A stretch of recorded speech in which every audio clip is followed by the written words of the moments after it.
Bonjour. Aujourd'hui, nous allons examiner d'un peu plus près la notion d'ego et de mental. Il y a quelques années, c'était l'ego qui était montré du doigt comme le coupable. Puis peu à peu, il a moins été question de l'ego, mais plutôt du mental. C'était le mental le coupable. C'était lui qu'il fallait abattre. Il fallait lutter contre. Mais lutter contre l'ego ou contre le mental revient à lutter contre soi-même. Et forcément, on est perdant.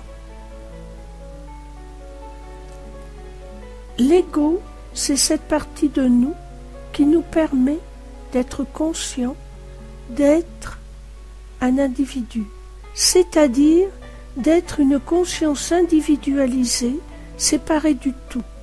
Nous sommes dans le tout, nous faisons partie du tout, et pourtant, nous nous croyons séparés de ce tout. Derrière cet ego, bien souvent, arrive l'orgueil. Il y a une bonne raison à cela. C'est que nous gardons au plus profond de nous la connaissance que nous sommes issus d'une énergie toute perfection, toute puissance, toute sagesse, tout amour, que nous sommes créés à son image et que nous pouvons réaliser de grandes choses. Et le fait des difficultés dans cette incarnation, dans ce monde de matière, à se réaliser pleinement, peut amener comme une lutte par rapport à l'ego. L'ego qui nous dit « tu peux énormément de choses, tu es quelqu'un de grand, de merveilleux ». Et cette petite conscience incarnée qui n'y arrive pas. Alors cette petite conscience incarnée va parfois simplement prendre le fait qu'elle est un être merveilleux, sans comprendre que les autres aussi le sont, se croire supérieurs. Cela sera de l'orgueil, de la fierté mal placée, du dédain pour les autres. Mais cela pourra être aussi une dévalorisation de soi, par la conscience de ne pas arriver à exprimer qui l'on est réellement. Il y a aussi cette notion d'orgueil dans le fait d'aider.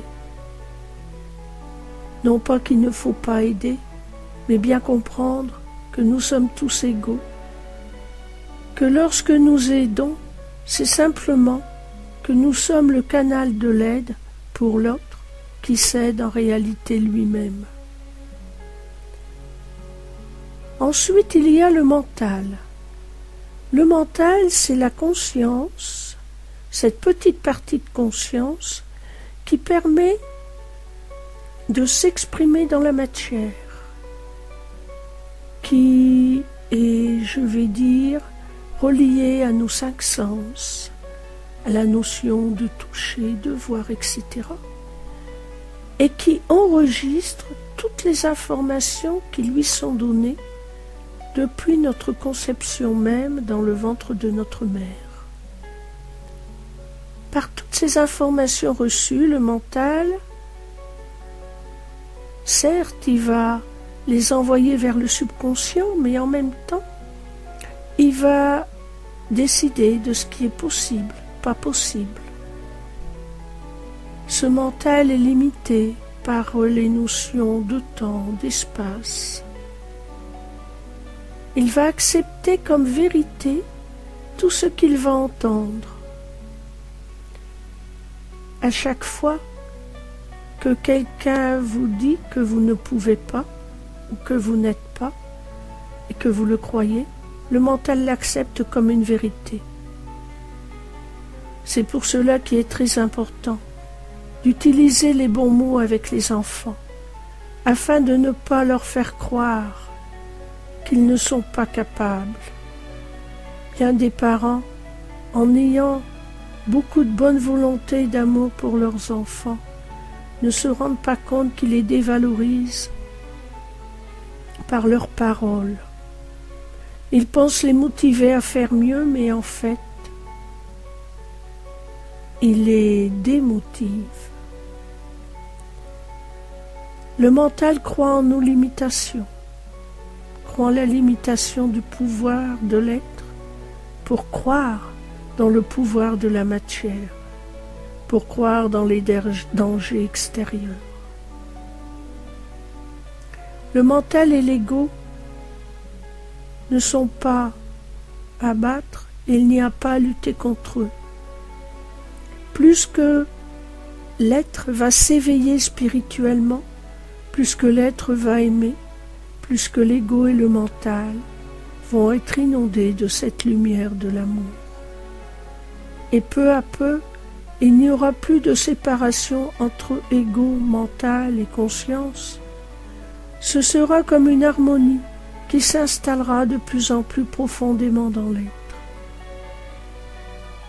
Rappelez-vous bien, que ce soit le mental ou l'ego, il n'y a pas à lutter contre. L'accepter, l'aimer et par votre travail spirituel, leur offrir plus de connaissances et de compréhension. À chaque fois que vous méditez, vous élargissez les possibilités de compréhension du mental et de l'ego. Et peu à peu, c'est la fusion dans l'unité.